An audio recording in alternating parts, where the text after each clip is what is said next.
And I did that, and I have not had a flare up or episode since. So, why did I go through 6 months of feeling like I'm having a heart attack, like I'm gonna die, looking at mortality in the face as like a healthy 26-year-old woman? And I just thought there has got to be a better way.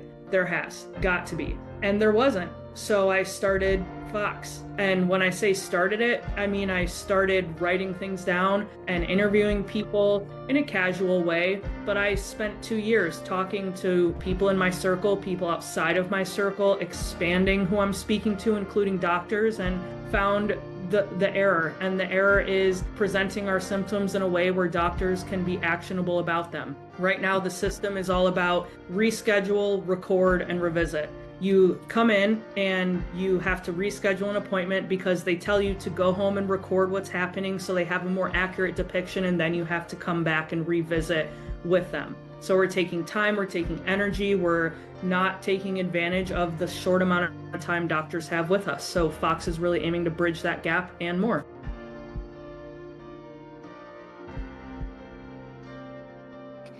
One of the most interesting things, and again, having like been in kind of an acute situation with my husband, what I found the most fascinating is when the doctor, you can tell he or she is sitting there, for us, it's been a he, really wanting to understand what's going on with my husband, with him as a patient. He's like, I've been thinking about this. Like, he doesn't clock out and go home and, not think about his patients. Like he's like noodling this stuff in his brain and he's thinking about it. And he was like, yeah, I really want to think about like the best way to do this. And that's not the first time I've heard a doctor say that. Right. And so it's like, they really do care.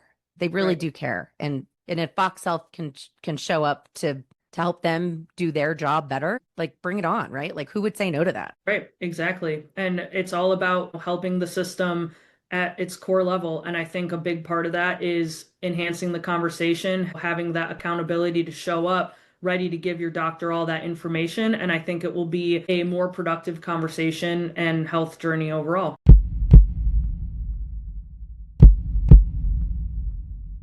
And I've been building FoXX for close to a year, legally, and then 2 years of discovery interviews before that. And I've never heard that. And that's what happens is you have to, DIY healthcare, do it yourself and figure out what's wrong with you. Yeah. Yep. A lot of our episodes are about that. Yeah. It's where everything's going.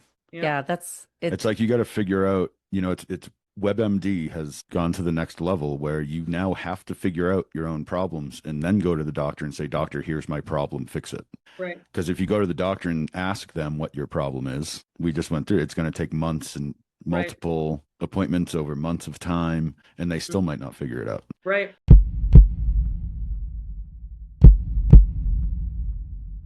And I said costochondritis, she like jumped and she was like, what? I got diagnosed with that too, and no one's ever heard of it and knows what it is.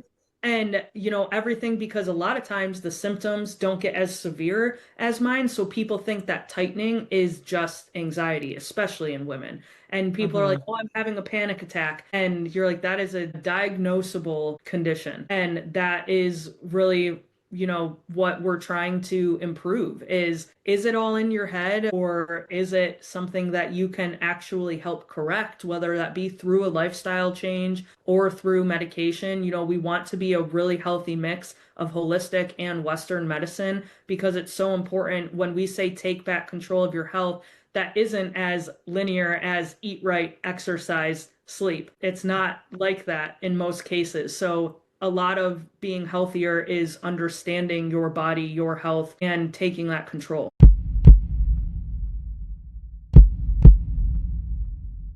I think that it's been brushed under the rug for a long time because it could be. And there were only a few people talking about it and, trying to put it on the forefront of people's conversations. And there were just more pressing matters. But it's having its heyday because it's now a social issue. And without going too far in depth, I think everyone knows what I mean when I say that. I think that any PR is good PR. So if people want to talk about women's health in any capacity and that's the center of the conversation, then let's use it. Let's ride that wave. Let's put these, facts down on the table and say you cannot ignore it anymore because it's already a big topic. So get on board or face the consequences, really. I mean, there are people popping up.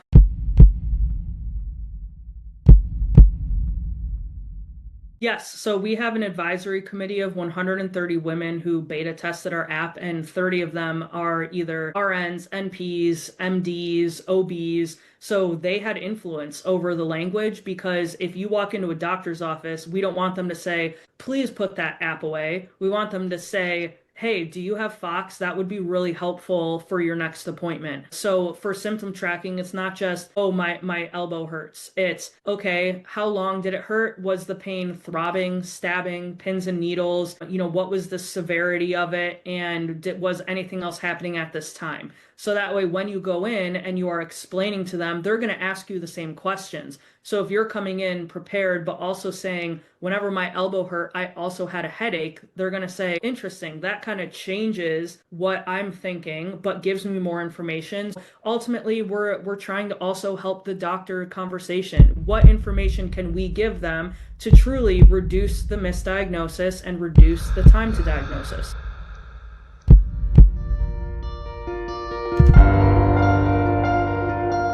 Thanks for joining us on the Healthcare Uprising. Make sure to hit those like and subscribe buttons before you go, and take a moment to think of a friend and hit that share button.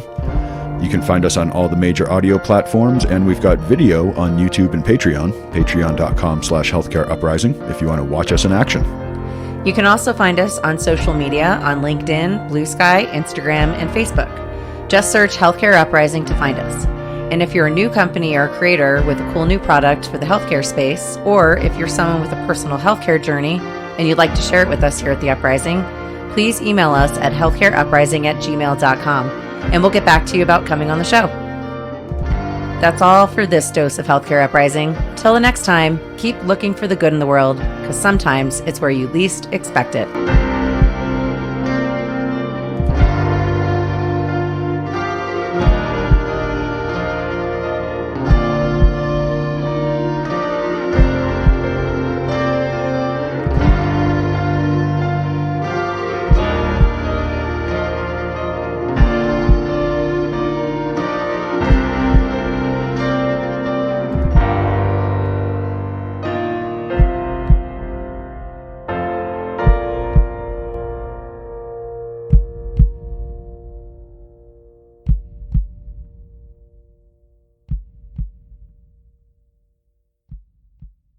This has been a Shut Up production.